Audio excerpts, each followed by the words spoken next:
नमस्कार दोस्तों, आज की हमारी इस वीडियो का टॉपिक है व्हाट इज़ ओहम्स लॉ। मतलब कि हमारा ओहम का नियम क्या होता है। आज की हमारी ये वीडियो बहुत ही ज़्यादा इंपॉर्टेंट होने वाली है, क्योंकि दोस्तों इलेक्ट्रिकल का कोई भी ऐसा एग्ज़ाम नहीं है जिसमें ओहम लॉ के बारे में ना पूछा गया हो। तो दोस्तों इस वीडियो में मैं आपको ओहम लॉ के बारे में अच्छे से समझाऊंगा ताकि एग्ज़ाम में आपको आसानी रहे। दोस्तों मैं आपको 100% गारंटी देता हूं कि आप इस वीडियो को आखिर तक देखोगे तो आप ओहम्स लॉ से जुड़े सभी इक्वेशन को ज़िंदगी भर नहीं भूलोगे। तो हमारी इस छोटी सी वीडियो को स्टार्ट कर लेते हैं। तो सबसे पहले ये समझ लेते हैं कि ओहम का नियम क्या होता है। सबसे पहले हमारे ओहम्स लॉ में ये ओहम क्या है इसको समझते हैं। तो दोस्तों ओहम जो है ये एक तरह का नाम है इंसान का जिन्होंने इस नियम को बनाया था। तो इस वैज्ञानिक का पूरा नाम था जॉर्ज साइमन ओहम। तो दोस्तों अब इस नियम के बारे में जानते हैं, ये नियम क्या कहता है। दोस्तों आपको पता है कि हमारे इलेक्ट्रिकल के अंदर तीनों मोस्टली क्वांटिटी होती है, जो कि हमारी वोल्टेज, सेकंड होती है हमारी करंट और थर्ड होती है रेजिस्टेंस। दोस्तों इन तीनों की शॉर्ट फॉर्म होती है वोल्टेज V, करंट I और रेजिस्टेंस को R। इन तीनों चीज़ों को जोड़कर हमारा एक सर्किट बनता है। सर्किट मतलब जैसे हमारे पास एक लोड है, लोड कुछ भी हो सकता है, जैसे हमारे पास एक फ़ैन है या बल्ब या कुछ भी हो सकता है। तो इस लोड को मैं वोल्टेज दूंगा, ये वोल्टेज मैं बैटरी या कहीं से भी दे सकता हूँ। ये वोल्टेज मैंने दी है, इस वायर से हमारा करंट फ्लो हो जाएगा और ये लोड है, इस लोड के अंदर रेजिस्टेंस होता है। तो ये पूरा सर्किट कंप्लीट होता है। मतलब हमारे इलेक्ट्रिकल के अंदर सबसे मेन क्वांटिटी जो होती है वो यही है, वोल्टेज, करंट और रेजिस्टेंस। तो दोस्तों हमारे जॉर्ज साइमन ओहम जिन्होंने इन तीन चीज़ों पर रिसर्च की थी कि ये करंट, वोल्टेज और रेजिस्टेंस, इन तीनों के बीच में आपसी संबंध क्या है। संबंध का मतलब दोस्तों जैसे हमें पता है 2 + 2 = 4 और मैं 2 में 3 का मल्टीप्लाई करता हूं तो आता है 6। हमें पता है कि ये एक तरह का संबंध है। तो इसी तरह से हमारी इलेक्ट्रिसिटी में इन तीनों के बीच क्या संबंध है, वही चीज़ इस ओहम के नियम में पता चलेगा। तो दोस्तों हमारे जॉर्ज साइमन ओहम सर ने हमें एक फार्मूला दिया था ताकि हम हर चीज़ को सॉल्व करने में आसानी हो सके। उन्होंने जो फार्मूला दिया था वो दिया था V = I × R।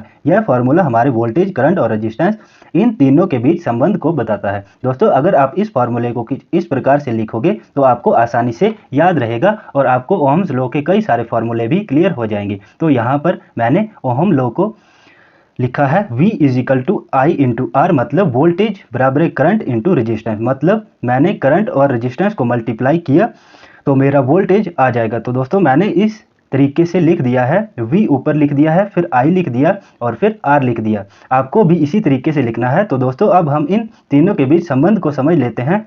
मैंने यहाँ पर एक लोड ले लिया है, मान के चलो मैंने यहाँ पर एक LED ली है और इस LED की वोल्टेज है 2 वोल्ट। LED को चलाने के लिए हमें 2 वोल्ट की सप्लाई देनी है।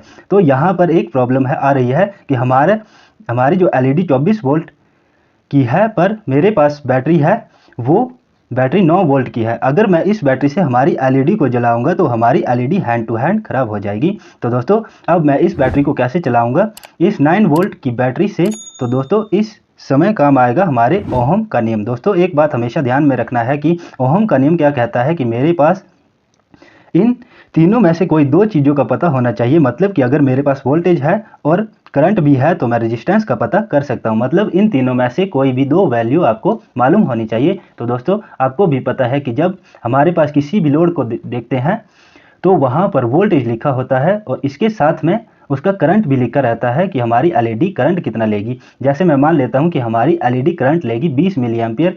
इस LED पे लिखा है 2 वोल्ट और 20 मिली एम्पियर। तो दोस्तों अब ओहम का नियम कैसे काम आएगा अब ये समझ लेते हैं। ओहम का नियम था V = I × R, पर मैं आपको बताता, आप इस तरीके से लिखेंगे तो आपके सारे डाउट क्लियर हो जाएंगे। तो दोस्तों अभी हमारे पास वोल्टेज भी है, करंट भी है। आपको पता है हमारी LED 2 वोल्ट की है और करंट 20 मिली एम्पियर है। हमें यहाँ पर रेजिस्टेंस का पता करना है। मतलब अगर मैं यहाँ पर एक्यूरेट वैल्यू की रेजिस्टेंस लगा दूंगा तो ये हमारा सर्किट अच्छे से काम करेगा। तो मेरे इस सर्किट में रेजिस्टेंस कितना लगाना है वो मैं इसी ओहम के नियम से पता कर लूँगा। रेजिस्टेंस निकालने का फॉर्मूला कैसे पता चलेगा, तो काफ़ी सिंपल है दोस्तों। यहाँ पर इस ट्रायंगल में यहाँ पर जो R है नीचे, तो मैं R लिख दिया। अगर हम R निकाल रहे हैं तो V ऊपर है तो R = V/I हो जाएगा। इस तरह से अगर आपका करंट निकालना है तो करंट का फॉर्मूला भी ऐसे ही, I है तो V ऊपर है तो I = V/R लिख दिया।